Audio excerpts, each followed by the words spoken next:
They called him the King of Cool. But cool, like everything else worth having, comes with a cost no one talks about. January 20th, 1961, Washington, D.C. The nation was gathering for a celebration. John Fitzgerald Kennedy, the youngest man ever elected president, would take the oath of office that afternoon. The invited list read like a directory of American royalty: senators, generals, ambassadors, movie stars, and somewhere near the top of that list, in elegant calligraphy, was the name Dean Martin. He never showed. The invitation sat on his kitchen counter in Beverly Hills, untouched, its embossed seal catching the morning light through the window. The paper was heavy, the kind of paper that meant something. Important people sent invitations like this. Important events required attendance. His wife had asked him twice if he'd changed his mind. He hadn't. He poured himself a glass of orange juice. Not bourbon, not yet. It was still morning, and he sat in the quiet of his house. Outside, the California sun was doing what it always did, bright and indifferent. Inside, the only sound was the ice settling in his glass. 3,000 miles away, the most powerful nation on Earth was inaugurating a new leader. Television sets across the country were tuned to the ceremony. Millions were watching. Dean Martin was reading the sports section, not because he didn't care, because he cared too much to pretend. The official story was vague: scheduling conflicts, prior commitments, the usual polite fabrications that Hollywood had perfected over decades of protecting its own. But that wasn't the truth. The truth was simpler and heavier. A stagehand who worked Dean's television show would later recall that week with unusual clarity. He wasn't angry, the man said, speaking to a journalist decades afterward. That's what got me. Dean Martin angry, I'd seen that. This was different. This was quiet. This was a man who had made a decision and wasn't going to explain it to anybody. The decision had been made 3 days earlier. Dean had received a phone call. The caller was a mutual friend, someone connected to the Kennedy campaign, someone who understood how these things worked. The message was simple: Sammy Davis Jr. would not be attending the inauguration. The campaign had decided. An interracial couple at such a visible event. Sammy had married May Britt, a Swedish actress, just weeks before, would be politically inconvenient. Southern Democrats were already uneasy. The optics, as they say, were complicated. Dean listened. He said very little. And then he hung up the phone. There is a moment in every man's life when he discovers what he's actually made of. Not the public version, not the one they print in magazines or broadcast on television, but the private architecture of his soul. Most men never find that moment. They live and die without ever being tested in a way that matters. Dean Martin found his. He didn't make speeches about it. He didn't call the newspapers. He didn't stage a protest or demand a meeting with the president-elect. That wasn't his way. Dean Martin's way was older, quieter, and in its own fashion, more devastating. He simply said no. His daughter Deanna, speaking years later in a documentary about her father, would put it plainly. He was my Uncle Sammy. He came to our house. He was family. So it was pretty remarkable. My dad was going to take a stand because it was the right thing to do. It didn't matter what JFK or anyone else was going to think of him. She paused then, in that interview, as if remembering something she had almost forgotten. He just said, "It's not right. I'm not going." And that was it. He wouldn't think about it anymore. That was Dean. But this story isn't about one day in January. It's about what came before. It's about two men, one who sang his way out of poverty in Ohio, one who danced his way through the cruelty of a segregated nation, and how they became brothers in everything but blood. It's about loyalty, not the word, the weight of it. To understand Dean Martin, you have to understand where he came from. Steubenville, Ohio, 1917. A small steel town on the banks of the Ohio River, where the air tasted like iron and the future looked like a factory shift that never ended. His name wasn't Dean Martin then, it was Dino Paul Crosetti. His father, Gaetano, was a barber who had emigrated from Montesilvano, a small village in the Abruzzo region of Italy. His mother, Angela, was born in Ohio to Italian immigrants. Until the age of 5, young Dino spoke only Italian. When he finally entered school, the English words came slowly, clumsily, wrapped in an accent that made other children laugh. He learned to keep his mouth shut. Later, he would joke about it. I was just too smart for those teachers. But the wound was real. The son of immigrants, mocked for his speech, his clothes, his name. America in the 1920s was not always kind to those who didn't fit the mold. So Dino Crocetti did what countless immigrants before him had done. He reinvented himself. He dropped out of school at 16. He worked in steel mills. He dealt cards in the back rooms of cigar shops, learning the rhythms of men who gambled and drank and told stories that weren't meant for polite company.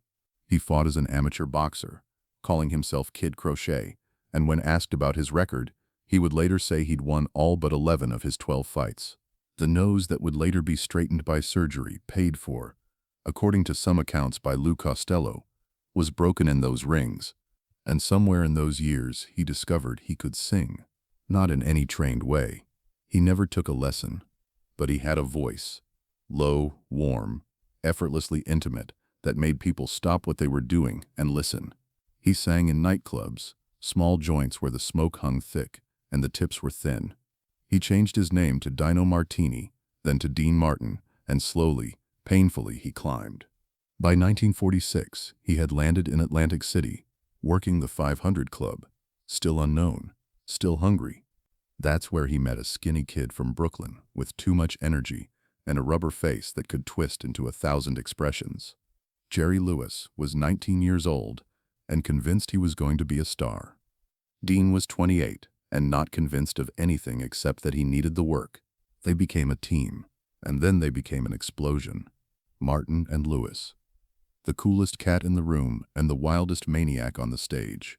For 10 years, they were the biggest act in America. Movies, television, nightclubs, they conquered everything. And then in 1956, they broke apart, for reasons that even they never fully understood, and Dean was alone again. People said he was finished. They were wrong. Now let us speak of Sammy. Samuel George Davis Jr. was born in Harlem in 1925. His father, Sammy Davis Sr., was a dancer. His mother, Elvira Sanchez, was a chorus girl.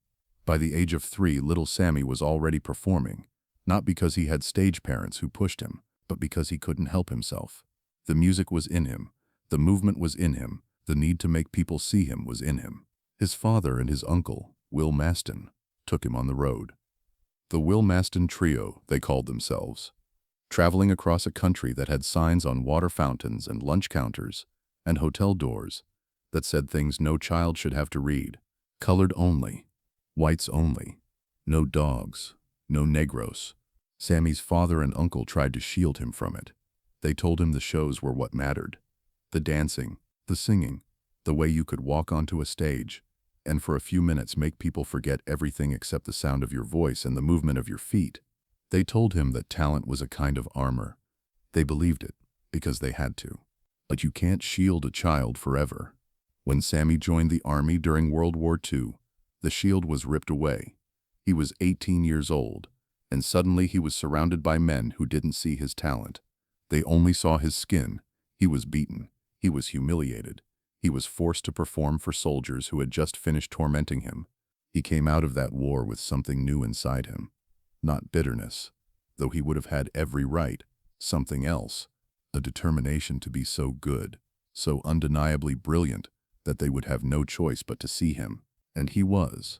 By the mid-1950s, Sammy Davis Jr. was the most versatile performer in America.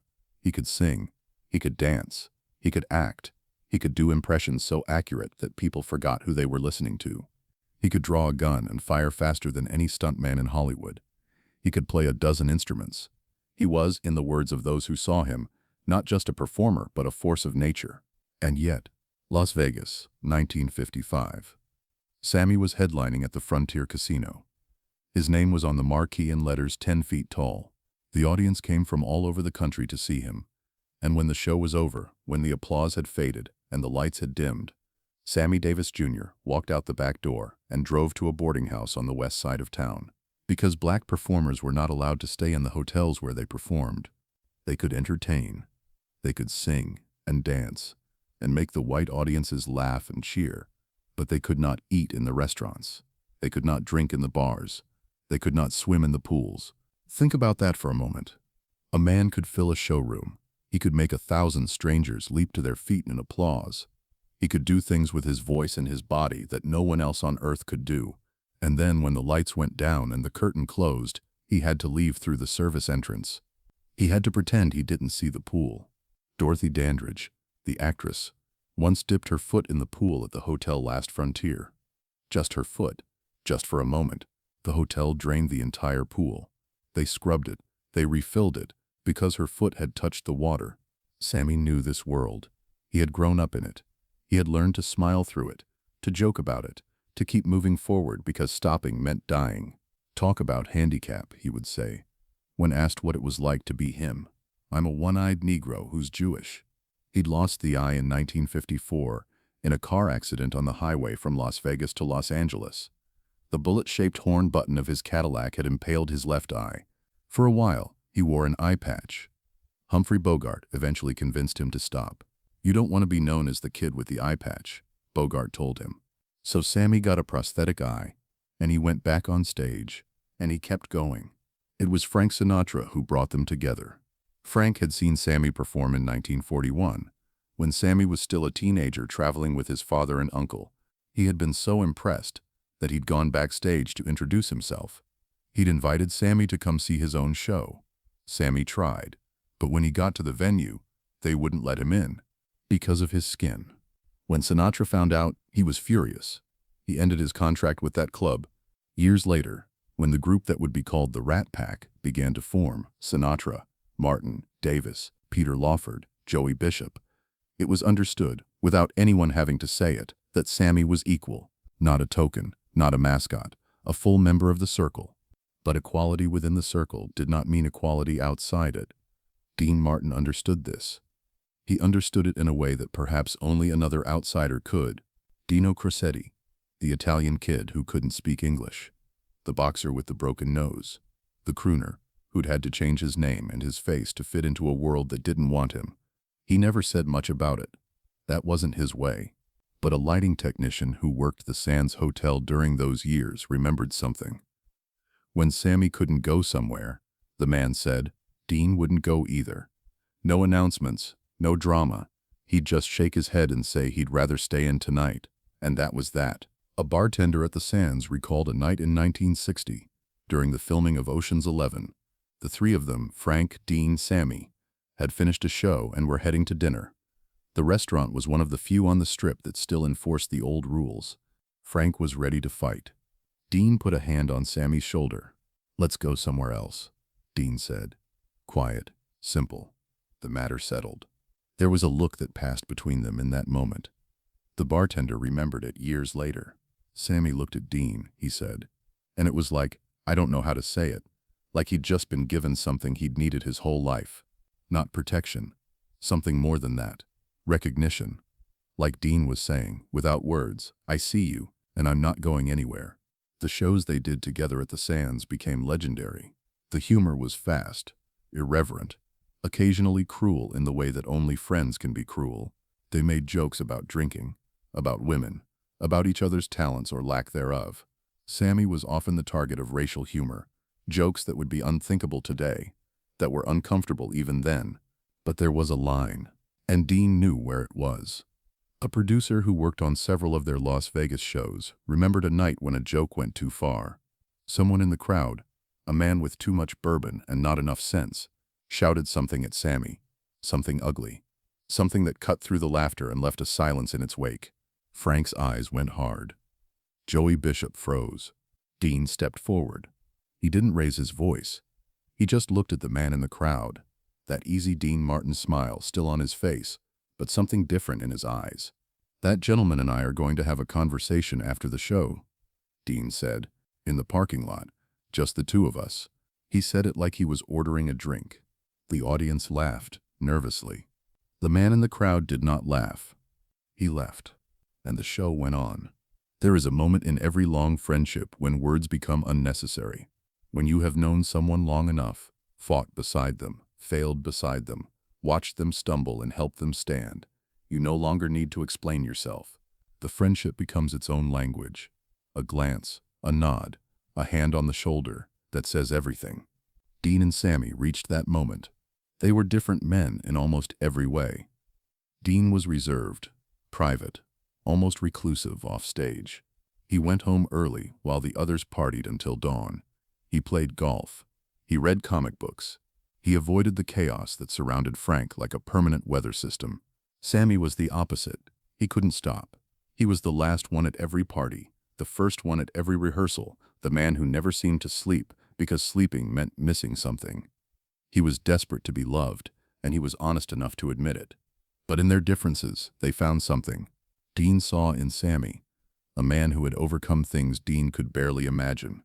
The racism Sammy had faced made the anti-Italian prejudice Dean remembered from his childhood seem almost quaint by comparison, and yet Sammy kept moving, kept smiling, kept being impossibly joyful. Sammy saw in Dean something rarer, a man who didn't need anything from him. Frank needed loyalty. Joey needed laughs. The world needed Sammy to perform, to entertain, to justify his presence in rooms where people like him weren't welcome. Dean just needed a friend. A backing musician who toured with both of them in the 1960s recalled a night in Chicago. The show had ended badly. Technical problems, a hostile crowd. One of those nights that every performer dreads. Sammy was in his dressing room, alone, staring at the mirror. Dean walked in without knocking. He didn't say anything. He just pulled up a chair and sat down. They sat there for 20 minutes. Finally, Sammy spoke. "You don't have to stay, man." "I know," Dean said. He didn't move. Eventually, Sammy laughed. Not the big stage laugh, the one that filled theaters. A small, private sound. "You're a strange cat, Dean." "Probably." And that was it. That was enough. The years passed. The Rat Pack era faded into memory. Sammy kept performing, kept pushing, kept living at a pace that no human body could sustain forever. Dean retreated into television, into his variety show, into the comfortable rhythms of a life that looked from the outside almost too easy. But Dean was watching. In 1987, everything changed. Dean's son, Dean Paul Martin, Dino, they called him, was killed when his F-4 Phantom jet fighter crashed into the mountains during a training mission with the California Air National Guard. He was 35 years old. The same mountains, people noted with horrified wonder, where Frank Sinatra's mother had died in a plane crash 10 years earlier. They searched for days. Dean waited by the phone. A psychic was brought in. Helicopters circled. And finally, in the snow and rock of San Gorgonio Mountain, they found what was left of the plane. No survivors. Something broke in Dean that day. Not loudly, not dramatically. That wasn't his way. But everyone who knew him could see it. The easy smile was still there, but the light behind it had dimmed. He drank more. He went out less. He stopped playing golf. He stopped reading comic books. He stopped in some essential way participating in his own life. Jerry Lewis, his former partner, said later that Dean became a reclusive alcoholic after Dino's death. Others put it more gently. He became, in the words of one friend, a man who was just waiting. Sammy knew. He visited when he could. He called. He didn't ask Dean to talk about it. He just showed up. "That's what you do," Sammy said to an interviewer, when asked about their friendship in those years. "You just show up.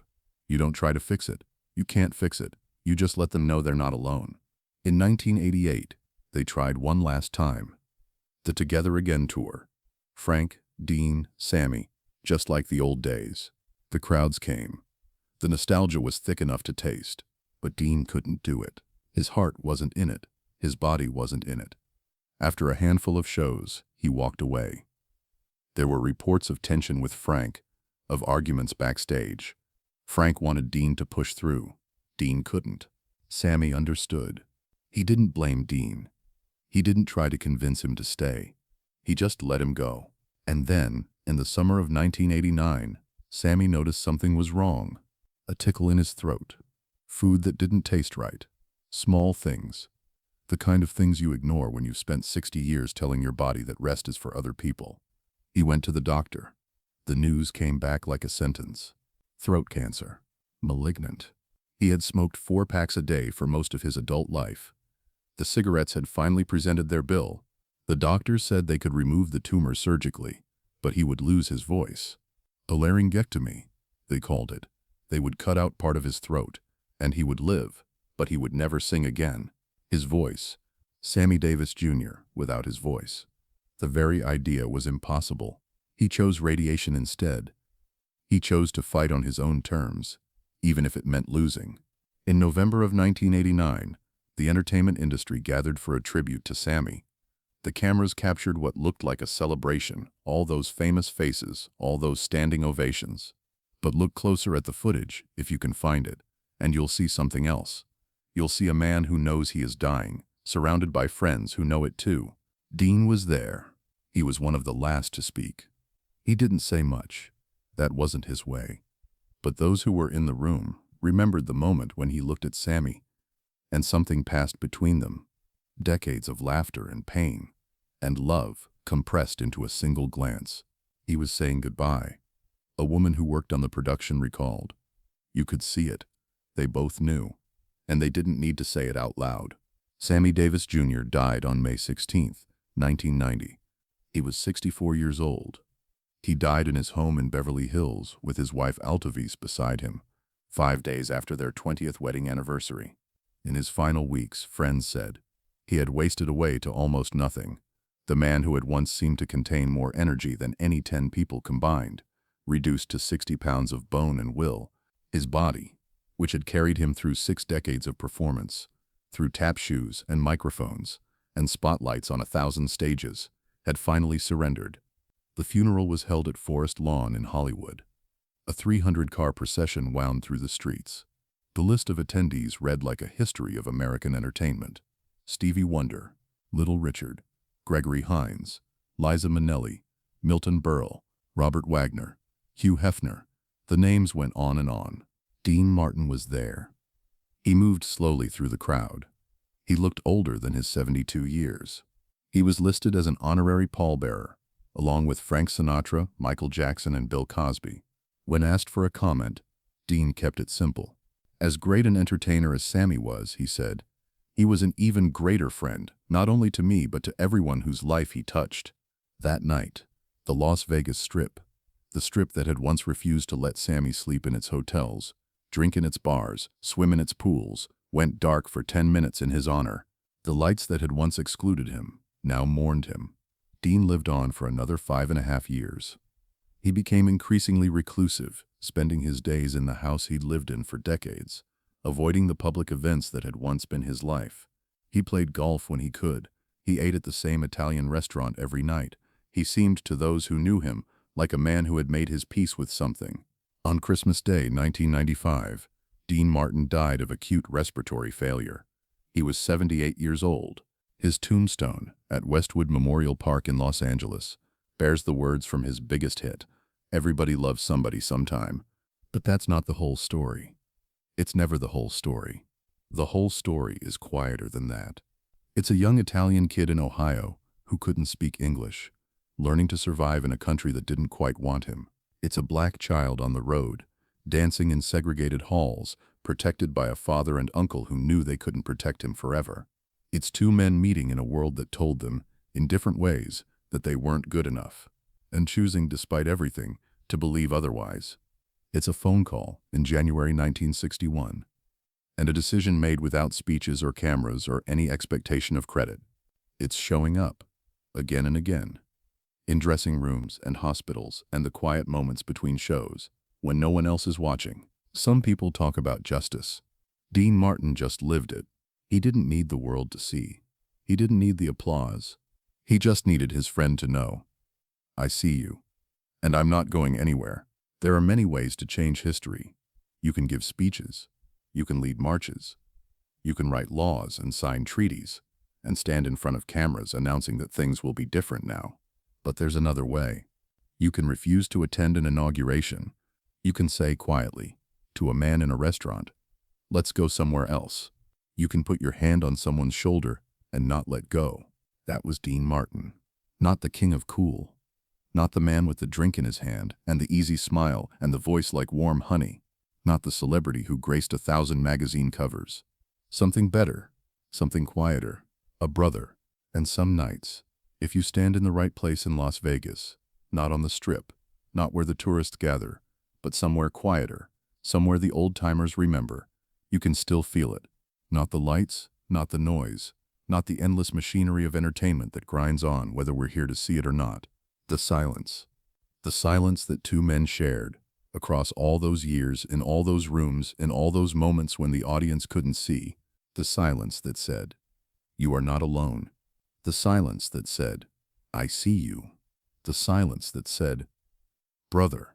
Some nights stay with you, not because of the music, but because of the silence afterward. And if you listen closely enough, in that silence, you can almost hear a voice, low, warm, Italian-American, impossibly gentle. "Let's go somewhere else."